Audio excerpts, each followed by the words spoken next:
अस्सलाम dear student, इस video में हम करने जा रहे हैं क्वेश्चन 10। इसमें कहता है जी एक पर्सन, अगर हम देखें तो दो टोन है ए और बी। इसमें टोटल 5 रोड ऐसे हैं जो इनको आपस में मिलाते हैं। अब अगर एक बंदा एक ऐसा रोड से जाए कि वो दूसरे किसी रोड से वापस आए, इनके हो सकता है 5 नंबर रोड से वो आए और एक से वापस चला जाए, वो कितने रास्तों से वापस आ जा सकता है, यानी कि कितने रास्ते वो इस्तेमाल कर सकता है। अब इसमें सिंपल मैं आपको ना बताऊं कि परमुटेशन का बहुत कम इस्तेमाल है आपके इस सिलेबस में, सारे में ज़्यादा कम्बिनेशन का है। अब यहाँ पे परमुटेशन की बात हो रही है कि कितने रोड वो इस्तेमाल कर सकता है। अब एक तो बाय मैथमेटिक्स रूल जो आपकी बुक के अकॉर्डिंग करें ना, जिस तरह एग्जांपल सॉल्व की गई हैं, तो वो भी ठीक है, बट उससे इतनी ज़्यादा समझ नहीं आने वाली। मेन चीज़ आपको परमुटेशन की तरफ लेके जा रहे हैं, ठीक है। अब परमुटेशन में देखें, ये कहते हैं टोटल कितने हैं, 5 रोड हैं। आपका एन आ जाएगा 5, और कितने रास्ते इस्तेमाल कर सकते हैं, 2। एक से आएगा दूसरे से जाएगा। परमुटेशन के 2 ही पैरामीटर होते हैं, एक एन दूसरा आर। तो परमुटेशन का फार्मूला क्या होता है, N factorial N minus R factorial, ठीक है। इसको आप डायरेक्ट कैलकुलेटर से भी फाइंड आउट कर सकते हैं, वो भी मैं आपको बता देता हूँ अगर नहीं पता तो। अब एन है 5, और ये भी बता दूँ एन जो है वो आर से बड़ा होगा जहाँ भी यूज़ होगा, ठीक है। मैं इसको फार्मूला में एंटर करता हूँ, ये 5 फैक्टोरियल आ जाएगा, नीचे आ जाएगा 5 माइनस 2 फैक्टोरियल। अब इसको ओपन करेंगे, ये आ जाएगा 5 multiply by 4 multiply by 3 multiply by 2 multiply by 1। आगे भी खोल सकते हैं, बट 3 फैक्टोरियल भी लिख सकते थे, कोई मसला नहीं है। 3 फैक्टोरियल 3 फैक्टोरियल से कैंसिल आउट हो जाना था। 5 में से 2 माइनस किए 3 आ जाएगा, 3 का फैक्टोरियल आ जाएगा ना, ठीक है। ये 3 का फैक्टोरियल इस 3 तक कैंसिल आउट कर सकते हैं, बट मैं इसको थोड़ा सा खोल लेता हूँ ताकि आपको और ज़्यादा समझ आ जाए।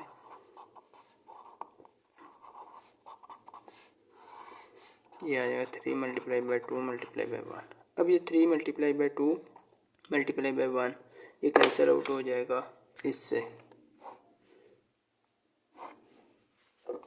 ठीक है। ये कैंसिल होकर पीछे क्या बचेगा, 5 मल्टीप्लाई बाई 4 बच जाएगा। 5 को 4 से मल्टीप्लाई करेंगे, that will be equal to 20। तो इसका मतलब है वो बंदा जो है वो 20 वेज को यूज़ कर सकता है।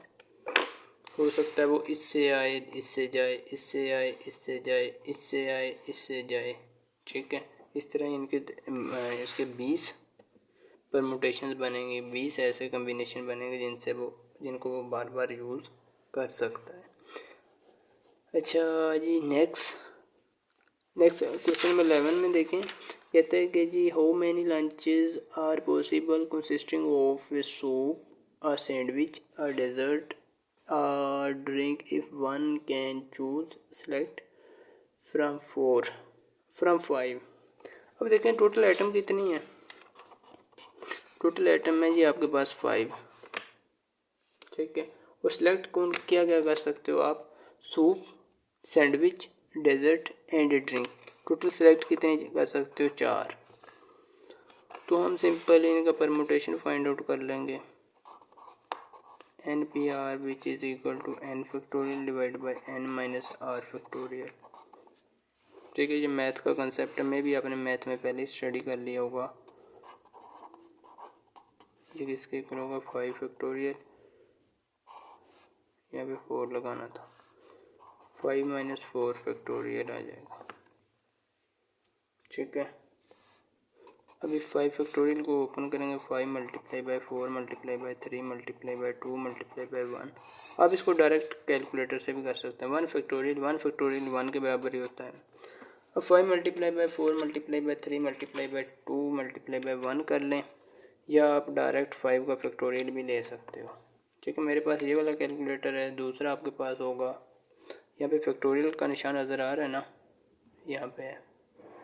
हम शिफ्ट प्रेस करके इसको प्रेस कर सकते हैं, ठीक है। ये डल जाएगा, एंटर करता हूँ मैं, तो मेरे पास आ रहा है 120। आप डायरेक्ट भी इस तरह भी कर सकते हैं। 5 को 4 से करें, फिर 3 से करें, फिर 2 से, फिर 1 से, ये 120 आ गया। अभी इनके साथ ना कोशिश आपने ये करनी है कि यूनिट लाजमी लगाना है। अगर यूनिट ना लगाया तो आपके 1 नंबर कट जाएगा। वैसे ये 2 नंबर का शॉर्ट क्वेश्चन होता है, तो कोशिश करनी है हर जगह अपने यूनिट लाजमी लगाना है। आपसे वे पूछे, आपसे कंस्ट्रक्शन मेथड पूछे, आपसे जो भी पूछेगा ना, ज़्यादातर वेज में ही आंसर आएगा कि कितने वेज में ये काम हो सकता है, कितनी तरह ये हो सकता है। अपने यूनिट साथ लाजमी रखना है, ठीक है, नंबर ना कटे। इतनी सी गलती की वजह से देखो, अगर आपको आता भी है फिर भी कट जाए नंबर, फिर ऐसे मज़ा नहीं है। अब नेक्स्ट देखें, कहते हैं there are 5 doors in a room. Room में कितने डोर्स हैं? 5 हैं।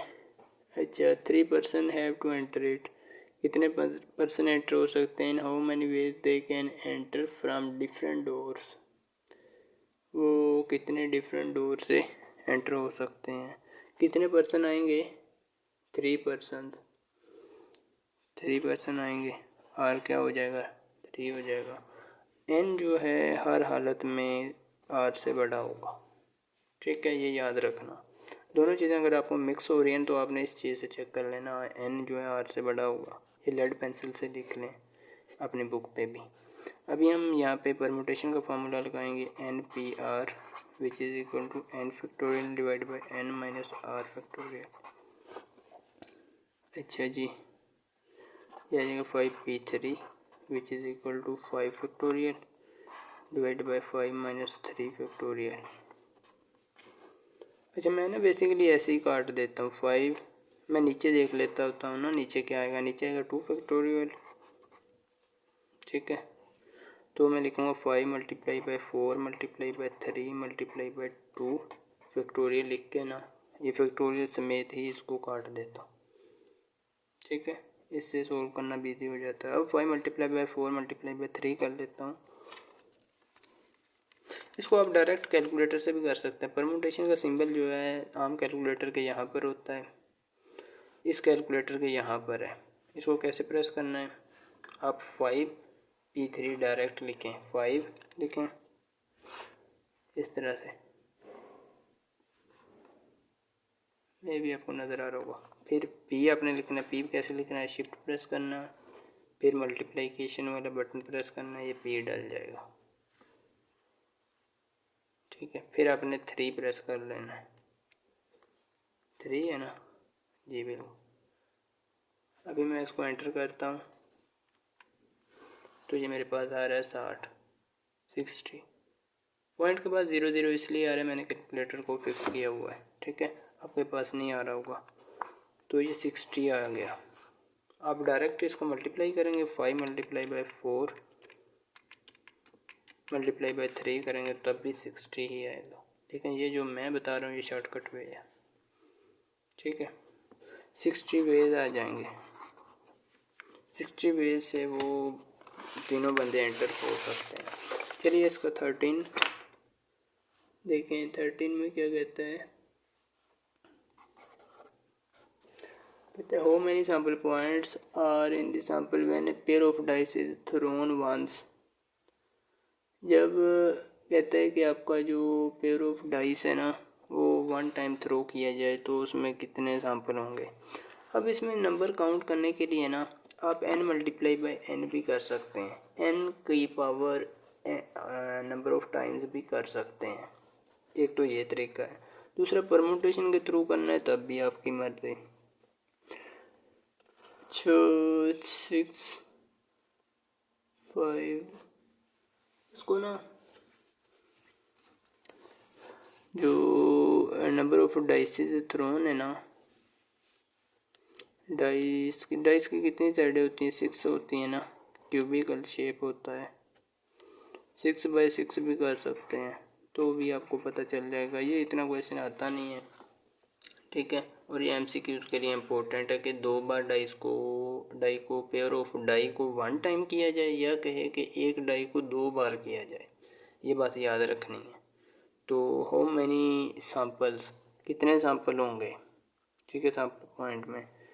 तो आपने ये याद रखना है कितने होंगे, 36 सैंपल्स होंगे। अगर वेज पूछा जाए तो वेज होंगे। वेरी सिंपल है। अगर एक पेयर को वन टाइम फेंका जाए या दो डाइस को एक बार फेंका जाए, ये बात याद रखनी है, ठीक है। ये ना हो कि वहाँ पे 1 लिखा हो तो आप देख लें बस ठीक है ये 6 ही आएगा।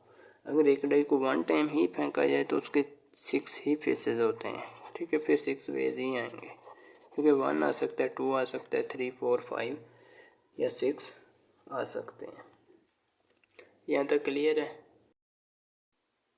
और इसी तरह अगर हम बात करें ना 14 क्वेश्चन है, उसको छोड़ने पहले इसकी बात कर लेना। अगर हम काइन की, अब ये एक अलग कंसेप्ट है डाइस का, ठीक है।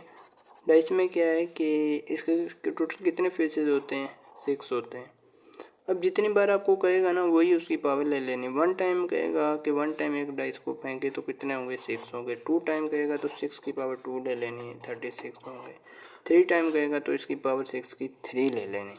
इसी तरह अगर हम काइन की बात करें ना, ये दोनों चीज़ें बहुत इंपॉर्टेंट है। काइन के कितने फेसेस होते हैं, काइन का एक ही फेस 2 फेसेस होते हैं सॉरी। उसको अगर एक बार हम फेंकें तो क्या आ सकता है, हेड आएगा या टेल आएगा, ठीक है। ऐसे ही है ना।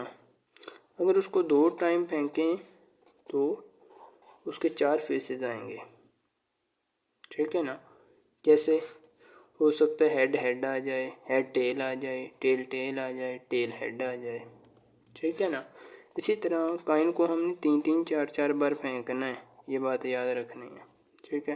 3 बार फेंकेंगे तो 8 आ जाएगा, इसकी पावर 2 की 3 ले लेंगे। 4 बार लेंगे तो 16 आ जाएगा, ठीक है। ये इंपॉर्टेंट चीज़ें हैं। अच्छा नेक्स्ट देखिए 14 क्वेश्चन है। ये कंसेप्ट ज़रा अलग है, लेकिन फिर भी मैं आपको ना आने वाले क्वेश्चन में मज़ीद बता दूंगा इसके बारे में ना। क्वेश्चन नंबर 14 में कहता है जी there are 6 seats available in a compartment in how many ways 6 person can be seated. 6 seat हैं, उन पे 6 बंदों ने ही बैठना है, तो क्या होगा। इसको भी हम परमुटेशन से ही कर लेंगे, which is equal to n factorial divide by n minus r factorial. अब 6p6 कर लेते हैं, ठीक है। n जो है वो 6 के बराबर आ सकता है या n 6 के बराबर आ सकता है या इससे बड़ा होगा, ठीक है ना। अच्छा 6 factorial divide by 6 minus 6 factorial. अभी ऊपर आ जाएगा 6 फैक्टोरियल, नीचे आ जाएगा 6 में से 6 माइनस करेंगे तो 0 फैक्टोरियल आ जाएगा। 0 फैक्टोरियल 1 के बराबर होता है, ये MCQs में आ जाता है, ठीक है। 0 फैक्टोरियल किसके बराबर होता है, 1 के बराबर होता है। 6 फैक्टोरियल आप डायरेक्ट फाइंड आउट कर लें या फिर मल्टीप्लाई कर लें। 6 multiply by 5 multiply by 4 multiply by 3 multiply by 2, ठीक है। अगर मैं आपको कहूँ 11 फैक्टोरियल फाइंड आउट करना है तो आप क्या करेंगे, 11 multiply by 10 multiply by 9 multiply by 8 multiply by 7 multiply by 6 multiply by 5 multiply by 4 multiply by 3 multiply by 2 multiply by 1। जितने फैक्टोरियल फाइंड आउट करना है ना उसके पीछे जाना पड़ता है। 6 फैक्टोरियल में कर लेता हूँ, जैसे मैंने पहले कहा कैसे फाइंड आउट करना है। तो ये आ रहा है मेरे पास 720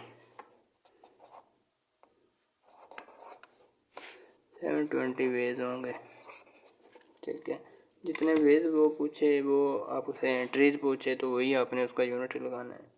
ये क्वेश्चन नंबर 15 देखें, इसमें कहता है जी आपने फाइंड आउट करना है 2 lottery tickets are drawn from 25 for first and second prize. अब टिकट कितने हैं, 2 हैं।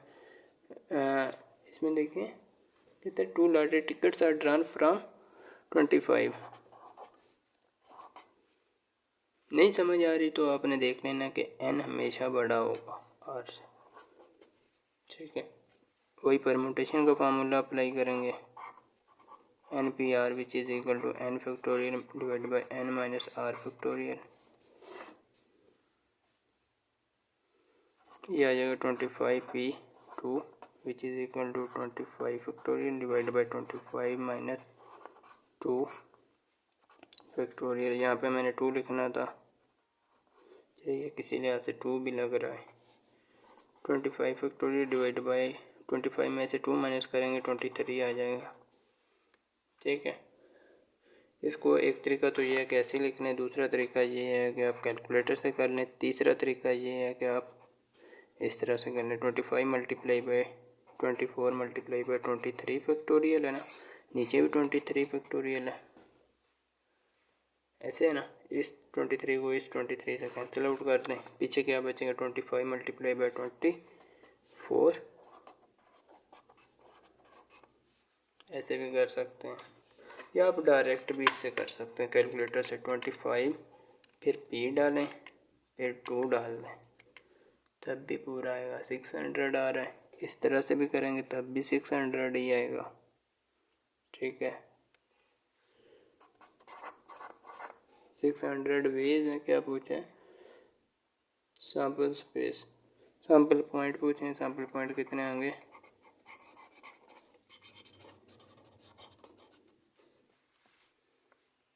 ठीक है, अच्छा इसी तरह आप क्वेश्चन नंबर 16 को देख लेते हैं, उसके बाद वीडियो एंड करते हैं।